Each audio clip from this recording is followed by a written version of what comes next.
If you've ever been disillusioned, disappointed, or discouraged in your search for love, and you know there has to be a better way to find the healthy, soul-filling love you've always longed for, then you've discovered the podcast for you. I know, as Ken's work personally has led me to find the love of my life. So here's your host of Deeper Dating, Ken Page. Hello, everybody, and welcome to the Deeper Dating Podcast. I'm Ken Page. I'm a psychotherapist. I'm the author of the best-selling book, Deeper Dating, and your host on this podcast. And today, we're going to be talking about your core gifts and the 5 keys to being able to develop those gifts. But before we do, I just want to say that if this path to deeper intimacy interests you, just go to deeperdatingpodcast.com and you'll find over 200 episodes listened to and downloaded by millions of people, and rich material and a transcript of every episode. And if you go to deeperdatinggifts.com, you can sign up for my mailing list and get a free ebook with 5 of the key viral concepts that I teach in all of my work. But let's jump in now and let me say something about what core gifts are. Your core gifts are the most personally authentic parts of you. They're your most tender places, your most passionate places, your most unique places. They are where the beating heart of your humanity lies. And you find them wherever you feel the most you, the most vulnerable, the most passionate, the most authentic. And when you do, you're in your magic spot. You are in the spot that you are built and born to create from, to love from, and to interact with the world from. And as I say in my book, Deeper Dating, they lie at the very heart of your ability to have intimacy. And when you open to them, they will guide you inexorably to what matters most to you. And when we ignore them, we commit an act of quiet violence against ourselves. So in this episode, I'm going to teach you how to discover your core gifts, and I'm going to talk about the 5 great keys to developing those gifts and the 5 great hungers that these gifts have. So to discover your core gifts, which is the work of a lifetime, start by asking yourself these 3 questions. What qualities in you have led to your greatest experiences of joy? What sensitivities in you have led to your deepest pain? And what do you long to create and do in the world? And your answers to these questions are going to point you in the direction of your core gifts. As you learn to trust your nervous system more and more in the things that cause you pain and give you joy and meaning, you will more and more be able to identify your precious, unique, and powerful core gifts. They have profoundly deep roots in your being, and they need to be fed if they're going to flourish. And you need them to flourish if you're going to flourish. And to thrive in this world, your gifts need to be nourished in 5 different ways. So as I talk this through, notice if any of these concepts strike a deep chord inside you. I imagine some of them will. And if so, take a few seconds, just pause the recording and just reflect on why that one touched you. So the first is, and the foremost, is that your core gifts, the parts of you where you feel so deeply, need to feel accepted by their ultimate parent figure, you. But that's not always so simple. Were you ever frightened by the intensity of your passion? Or did you ever feel that your heart was just too tender to survive in the cold commerce of day-to-day life? And have you felt a fear that you'd be rejected or misunderstood if you shared what you really think and feel? And I imagine for all of you, just as is true for me, and to the clients that I've worked with in my decades of work as a psychotherapist? The answer is yeah. And most of us, though, have been deeply hurt many times in every one of those ways. So we learn to treat our gifts gingerly. We create airbrushed versions of them that won't get us into as much trouble. Most of us feel ambivalent or scared toward our core gifts because they are powerful. We know they're the truest parts of ourselves, but they're the ones that have gotten us hurt very often the most. This is something I've talked about a lot, but my parents were Holocaust survivors, and they learned the hard way that weakness meant death.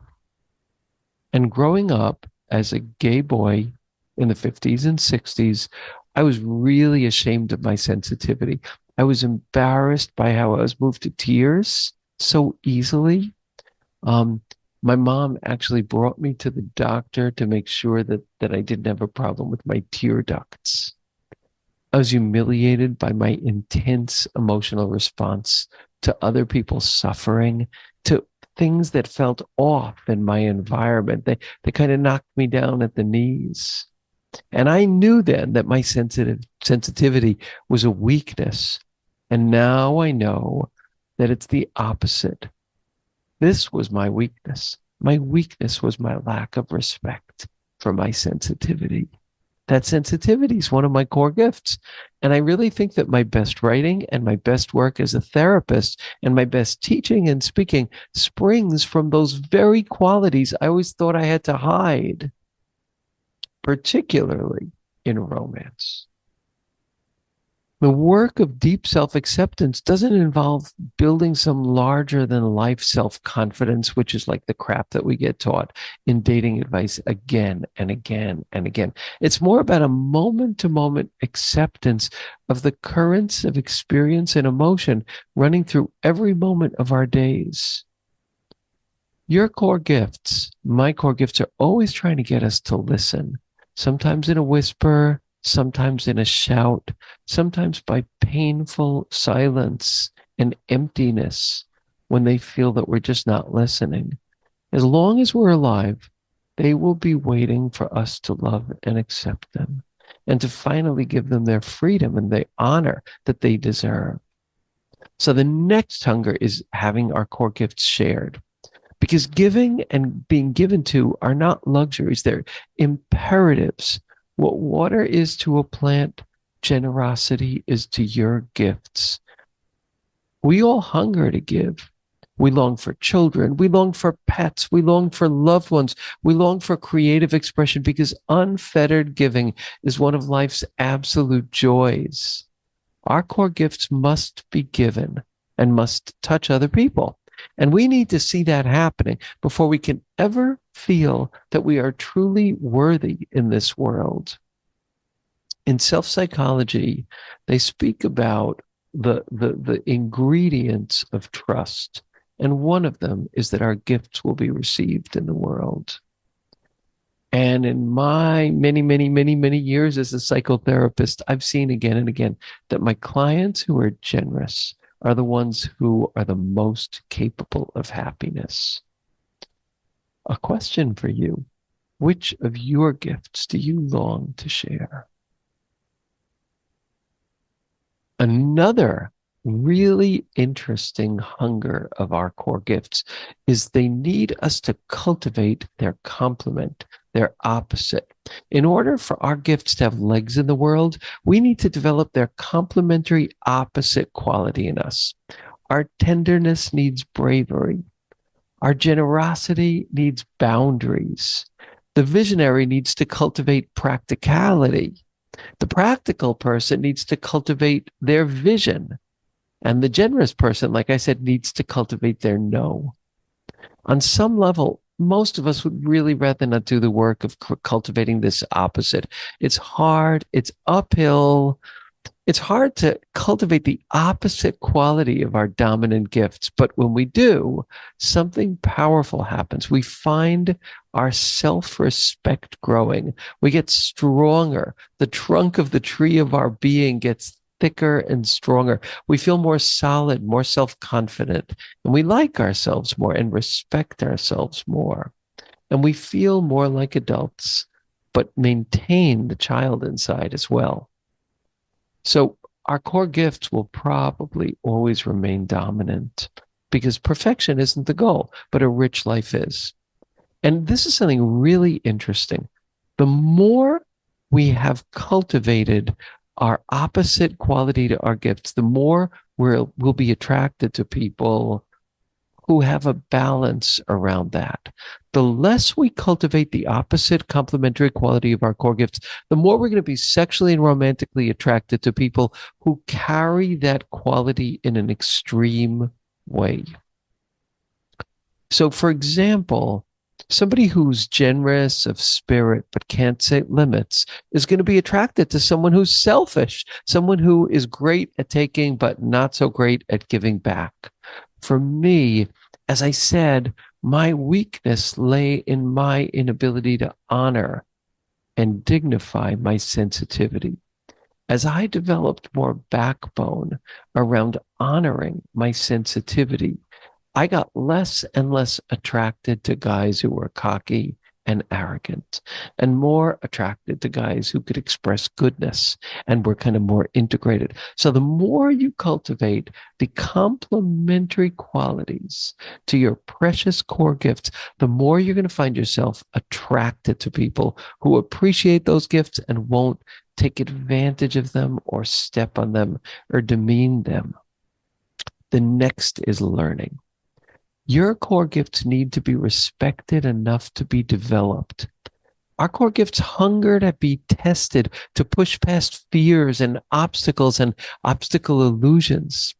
Like a gifted kid hungers to have her gift seen and acknowledged, your gifts hunger for a mentor who honors them, who delights in their flights of excess, shelters their vulnerability, and sends them out into the world to be shared and tested.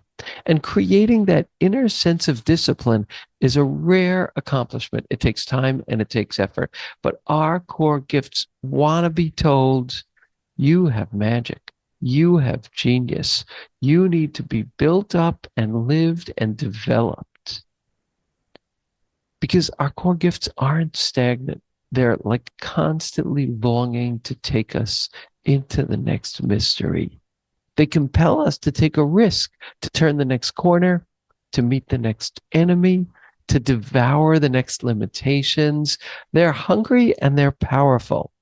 And when we learn to call them gifts instead of imperfections, our kind of crippling carefulness starts lessening. And that's when those gifts can really start to grow and become genius, because they are our genius. And here's another. Your core gifts hunger for greatness. But we need to rethink the meaning of gifts and the meaning of greatness, because greatness is not fame, it's not success. It's something a lot more humbling and a lot more challenging. As you feed the hunger of your core gifts, you're going to find yourself touching the hem of your greatness, a kind of greatness that might not even have words. You'll sense that you're closer to some kind of native place with maybe more vastness than you're used to, more tenderness than you're used to, more sacredness than you're used to, more wideness than you're used to. I've been meditating for like over 40 years. And every time I meditate, I'm touching the hem of a place bigger, more beautiful, more divine, more scary, more expanded than I am. So it's constantly both wonderful and scary. I think that our love for fame and recognition, intense recognition, is in some way, it's like a cheapened expression of this hunger for authentic personal greatness. So how do each of these hungers relate for you? How do they touch you? And also, how might they apply in your intimacy life? In my work, leading my intensives, I get to see where people feel shame and the core gifts that lie around that shame. They may feel shame around their generosity. They may feel shame around their need for freedom, their their their creativity, or their longing for intense connectedness, their need to feel special and make other people feel special. These are like the qualities where our greatness lies. And so I can look at these people in my intensives, and as they talk about these places they're ashamed of, I can see, and those of us around them in the intensive see so clearly the beauty of those parts. But that's why we need a community to help us see those qualities. And as you live the power, the tenderness, the uniqueness of your core gifts, as you feed these 5 hungers of your core gifts, you will find yourself attracted to and attractive to people who treasure those qualities in you. And that is why, and this is why, the true intimacy journey is the journey to our own greatness and our own healing. And again, if you want to learn more about these ideas, just go to deeperdatinggifts.com and you'll get a free ebook, get to hear a lot more about my work, but get a free ebook with 5 viral concepts that will help you in your search for intimacy. So thank you all for listening, and I'll connect with you on the next episode of the Deeper Dating Podcast.